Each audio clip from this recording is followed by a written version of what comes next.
வணக்கம். மாலை முரசு செய்திகளை விரிவாக பார்ப்பதற்கு முன் தலைப்புச் செய்திகள். மதுரையில் சாதியை தூக்கி பிடித்து அமைச்சர் மூர்த்தி பேசியது சமூக வலைதளங்களில் வைரல். ஆண்ட பரம்பரை என்பதை மனதில் கொள்ள வேண்டும் என்ற பேச்சால் சர்ச்சை. சொல்றேன், இது ஆண்ட பரம்பரை என்பதனை நீங்கள் மனதிலே வைத்துக் கொள்ள வேண்டும் என்பதில் இருக்க பல வரலாறு மறைக்கப்பட்டிருக்கிறது. அதை நீங்க தெளிவா தெரிஞ்சுங்க, படிச்சிருக்கிறீங்க. இன்னைக்கு 4 பேர் செத்து போனேன், 2 பேர் செத்து போனேன், அதுக்கு ஒரு பெரிய இது வேண்டாம். ஆனா சுதந்திரத்திற்காக இந்த சமுதாயம் 5000 10,000 பேர் செத்துருக்காங்கன்றத நீங்க வரலாறை புரட்டி பார்க்க வேண்டும்.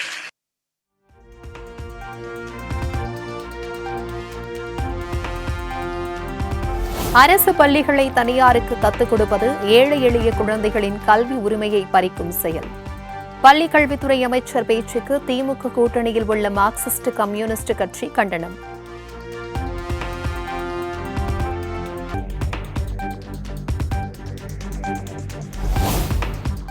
அரசு பள்ளிகளை தனியார் கைக்கு மாற்றும் முடிவை அரசு மறுபரிசீலனை செய்ய வேண்டுமென முத்தரசன் வலியுறுத்தல்.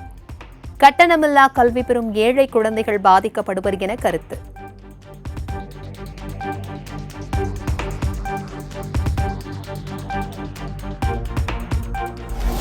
ஐநூறு அரசு பள்ளிகளை மேம்படுத்தக்கூட தமிழக அரசிடம் நிதி இல்லையா என பாஜக மாநில தலைவர் அண்ணாமலை கேள்வி.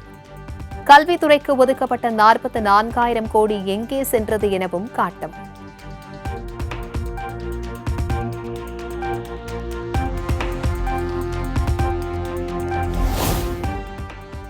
அரசு பள்ளிகளை தத்தெடுப்பதாக கூறவில்லை, வளர்ச்சியில் பங்களிப்பதாகவே கூறினோம். தமிழ்நாடு தனியார் பள்ளிகள் சங்கம் விளக்கம்.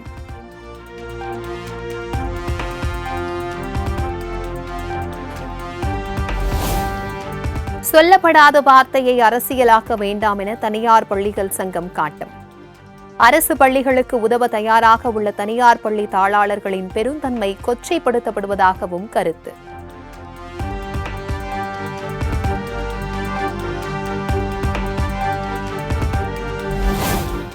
அண்ணா பல்கலைக்கழக மாணவி வன்கொடுமை விவகாரத்தில் அதிமுக சார்பில் உச்ச நீதிமன்றத்தில் கேவியட் மனு தாக்கல். உயர்நீதிமன்றத்தின் விசாரணை குழு உத்தரவை எதிர்த்து மனு தாக்கல் செய்யப்பட்டதாக தகவல்.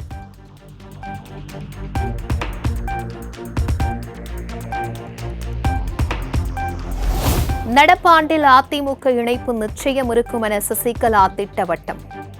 இரட்டை இலை சின்னம் தொடர்பாக தங்களது கருத்து தேர்தல் ஆணையத்திற்கு வழங்கப்பட்டுள்ளதாகவும் தகவல்.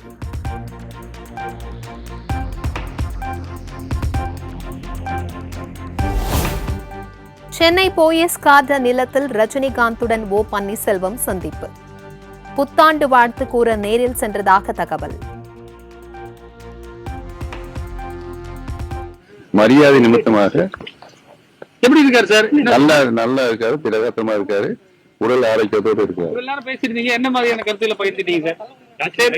இல்ல பழைய மரியாதை, நீங்க முதலமைச்சராக இருந்த காலகட்டத்துல நடந்த விஷயங்கள் மரியாதை நிமித்தமாக நாங்கள் சந்தித்து இருக்கிறோம் என்பதை தெரிவித்துள்ளோம்.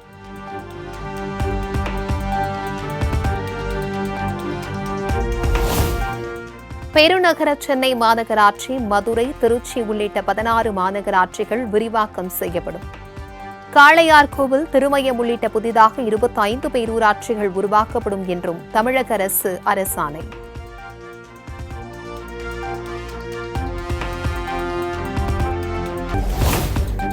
சென்னையில் உள்ள செம்மொழி பூங்காவில் தமிழக தோட்டக்கலைத்துறை சார்பில் 4வது மலர் கண்காட்சி முதலமைச்சர் மு க ஸ்டாலின் இன்று தொடங்கி வைக்கிறார்.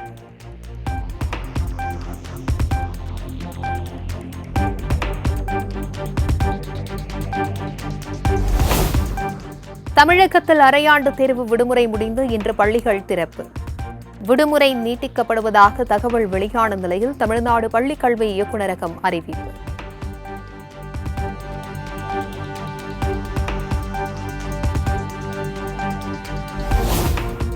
சேலம் மாவட்டம் மேட்டூர் அருகே அமைச்சர் ராஜேந்திரனின் வாகனத்தை முற்றுகையிட்ட மக்கள். சாலை வசதி செய்து தர வலியுறுத்தல்.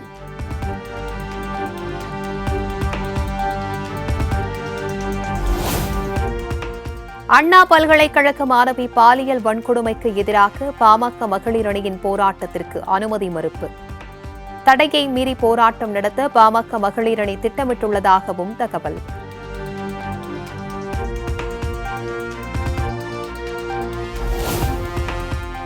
ராமநாதபுரம் அரசு மருத்துவக் கல்லூரி மருத்துவமனையில் பயங்கர தீ விபத்து.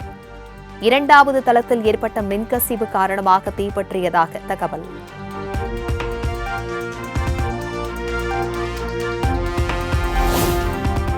திடீர் தீ விபத்தால் புகை மண்டலமான ராமநாதபுரம் அரசு மருத்துவமனை. உடனடியாக நோயாளிகள் அனைவரும் வெளியேற்றப்பட்டதால் அசம்பாவிதம் தவிர்ப்பு.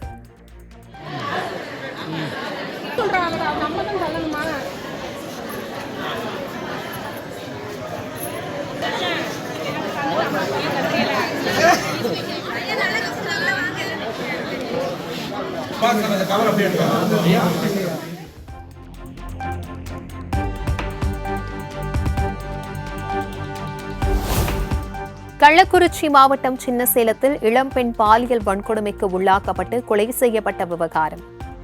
மதுபோதையில் கொலையை அரங்கேற்றிய 2 பேரை கைது செய்து போலீசார் விசாரணை.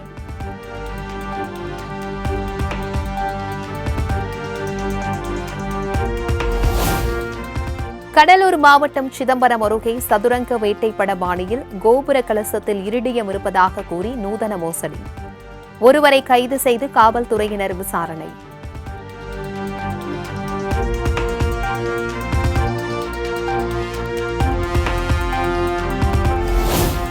பாலக்காட்டில் இருந்து தூத்துக்குடிக்கு தினந்தோறும் இறைச்சி கழிவுகள் கடத்தப்படுவதாக புகார். லாரியில் பெட்டி பெட்டியாக கொண்டு செல்லப்பட்ட கழிவுகள் பழனி சத்திரப்பட்டியில் பறிமுதல்.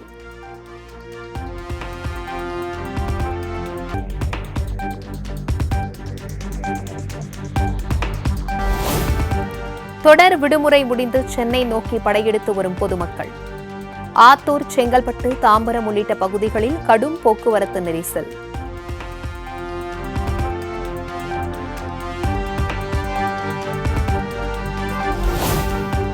புத்தாண்டை ஒட்டி சென்னையை அடுத்த வண்டலூர் உயிரியல் பூங்காவிற்கு 10,000 பேர் வருகை.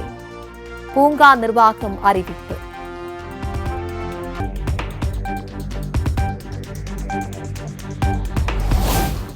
சென்னை அரும்பாக்கம் பகுதியில் கேட்டமைன் போதைப் பொருள் வைத்திருந்த 3 பேர் கைது. 39 கிலோ மெத்தபெட்டமைன், 51 லட்சம் ரூபாய் ரொக்கம், 150 கிராம் தங்க நகைகள் பறிமுதல்.